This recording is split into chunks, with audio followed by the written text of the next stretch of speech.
जैसे कि पूर्व में मेरे द्वारा बताया गया था कि इस प्रकार से यदि कोई हार्ट लेवल का एनआरएलएम के अंतर्गत इनकम जनरेटिंग एक्टिविटीज़ का कोई माइक्रो यूनिट में जानकारी मेरे पास आती है तो मैं आपको अवगत कराने का वो करूँगा।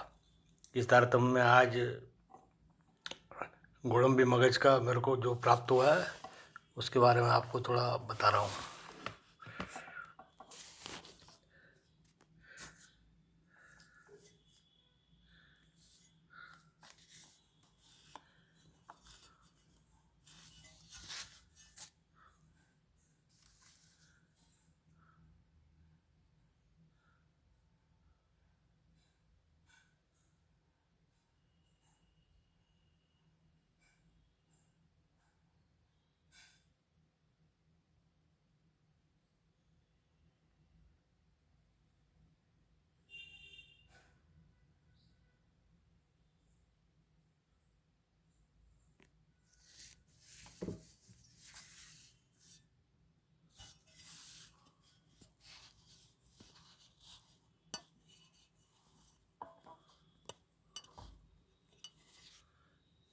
और इस प्रकार से ये जो आप वो अभी अपने स्क्रीन पर आर्टिकल देखा है तो वो गोडंबी मगज का था। गोडंबी बिलावा मगज जो कि अमृत भल्ला तक पृथ्वी बीज अग्निमुखी भी कहलाता है, उससे मैं बनाया गया। तो पूर्व में भी मेरे पास जो मेरे जो चैनल है उसमें गोडंबी बिलावा के बारे में कुछ वीडियो है, पर वो उसमें अलग सब्जेक्ट के साथ थे। और इस तारतम्य में आज केवल गोडंबी मगज की बात कर रहा हूँ। इसमें जो कच्चे फल आते हैं उसमें दूध जैसा श्वेत वर्ण जैसा रस होता है जो अपने पकने पर काला हो जाता है।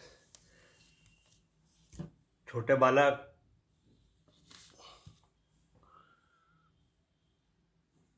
माता बहनों वृद्धों को ये नहीं देना चाहिए, अत्यधिक गर्म होता है। और इस वजह से भी इसका सेवन जो है वेदराज जी से सलाह से ही करना चाहिए। और इसका बॉटनिकल नेम जो है सेमेकार्पस एनाकार्डियम। और काजू काजू का जो बॉटनिकल नेम है वो एनाकार्डिनियम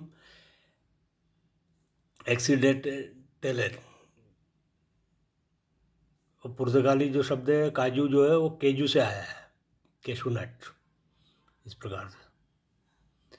और काजू के जो छिलके रहते हैं उसको जो रहते हैं उसको गर्म किया जाता है और गर्म करके उसको एक्सपेल करके तेल निकाला जाता है। जबकि भिलावा, जैसे मैंने बताया था कि जैसे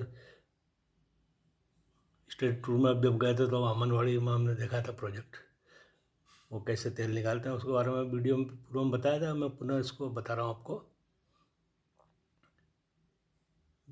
भिलावा जो रहता है उसमें फोड़ कर उसको गोडंबी अलग कर दी जाती है और जो छिलके रहते हैं उसको ईंट भट्टा लगाते हैं। उस प्रकार से उसको एक अंगीठी टाइप जो पात्र रहता है उसमें परत दर परत, एक परत कोयले की, एक भिलावा छिलके की, इस प्रकार से उसको जलाते हैं। जलाकर उसमें नीचे टोटी नल लगा रहता है साइड में, तो वो उससे उधर नीचे पात्र दिया रहता है उसमें मतलब वो टपकता रहता है। फिर वो पात्र जो रहता है उससे वो ड्रम में ले जाके उसको ऑयल को डाल देते हैं। और ये ऑयल हाथों में नहीं लगे, ऑर्गेनिक केमिकल है हालांकि, लेकिन यूँ जनरली मतलब उसमें बहुत सावधान रखते हैं। वो ग्लव्स वगैरह पहन लेते हैं, कपड़ा बांध लेते हैं, फोड़ते समय भी गोड़म बिलाव फोड़ते हैं, गोड़म भी निकालते हैं तब भी। और इसमें क्या है कि ये बहुत वर्षों में जंगल में रहने से काजू जो है बिलावा का रूप ले लेता है, इस प्रकार से। और ये इसलिए जो जहाँ बात चल रही है कि गिफ्ट पैक के रूप में किन किन पौधों का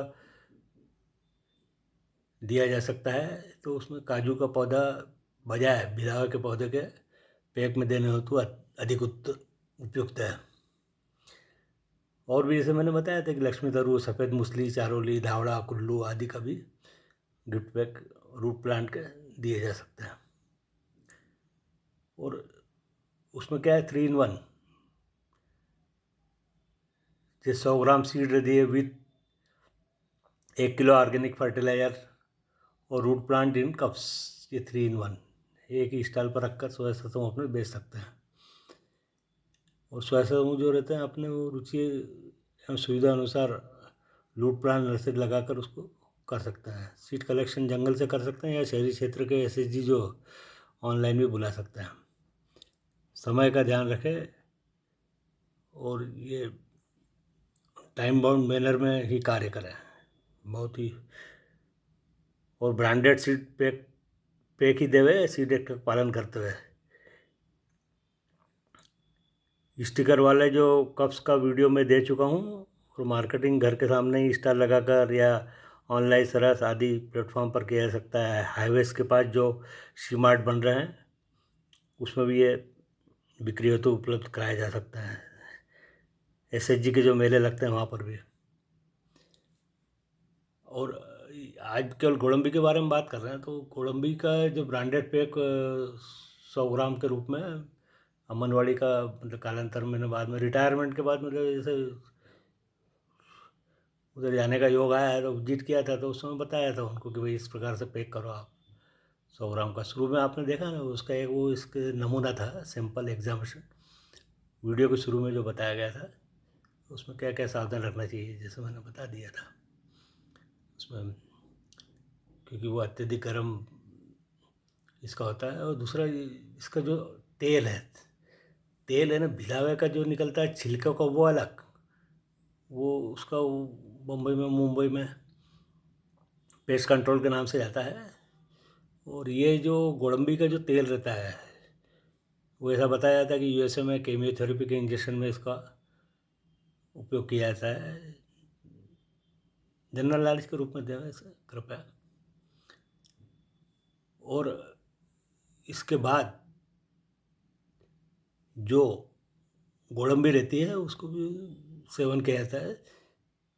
अधिकतर महाराष्ट्र के हिस्सों में लड्डू में गोंद के जो लड्डू रहते हैं उसमें बहुत अल्प मात्रा में डाला जाता है। बेस्ट टॉनिक रहता है। और दूसरा ये जो रक्त जो जमता है उसको वो करता है फाड़ता है उनको, ट्यूमर वगैरह भी जो रहते हैं तो उसको भी गलाता है। इस प्रकार से बताया जाता है वैद्यराज जी द्वारा। तो बहुत ही इसलिए वो पंपलेट में आप देख रहे हैं नीचे लिखा हुआ है कि हर हफ्ते ठंड में केवल है इसमें हर हफ्ते प्रतिदिन केवल एक हफ्ते में एक का सेवन करें। 3 लिखे गए पर वो बड़ी तासीर में जो रहते हैं उनके लिए है, बड़ी मैंने यंग लोगों के लिए है वो पचाया जाता है उसको, बाकी दूसरों को नहीं देना चाहिए। माता बहनों को, छोटे बालक, वृद्धों को नहीं देना चाहिए। और गोडम्बी जो है वो बहुत बहुमूल्य है। उसमें आज 2-2-2.5 हज़ार रुपये किलो तो मतलब 8-10 साल से मैं इसका भाव देख रहा हूँ, क्योंकि इसका फोड़ने का काम जो है अन्य जाने फल लुनार बुल्ढाना जिले में गया था और अमनवाड़ी जो है वाशम जिले में कहलाता है।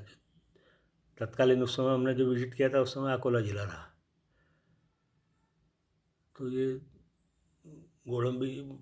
और दूसरा इसका जैसे बायोडीजल के रूप में कैसा उपयोग किया जाता है, जैसे मैं बताया था कि दौलताबाद के किले में हम विजिट पे गए थे 1995-96 की बात है शायद। तो उस समय किले में गए थे तो अपने गाइड महोदय ने अंधेरा कर दिया था मसालों का। फिर उसका कुछ क्षणों बाद वापस उसको जलाया। सुरंग में किस प्रकार से प्राकृतिक हवा का अनुभव करके सैनिक आगे बढ़ते थे इस प्रकार से। तो हमने पूछा था कि भाई ये तेल कहाँ से आता है इतने ऊपर, तो उन्होंने बताया था अभी भिलावा का तेल है और इसका भिलावा का तेल इसमें मतलब उपयोग किया जाता है मसालों में जलाने के लिए। और बाहर जो मंदिर रहते हैं उसको बाहरी इलाकों में भी ये मसाला जलाई जाती है, अंदर तो घी के दीपक जलते हैं। इस प्रकार से सुदूर जंगल में मंदिर रहते हैं उस समय बहुत ज़्यादा अधिक मात्रा में थे। और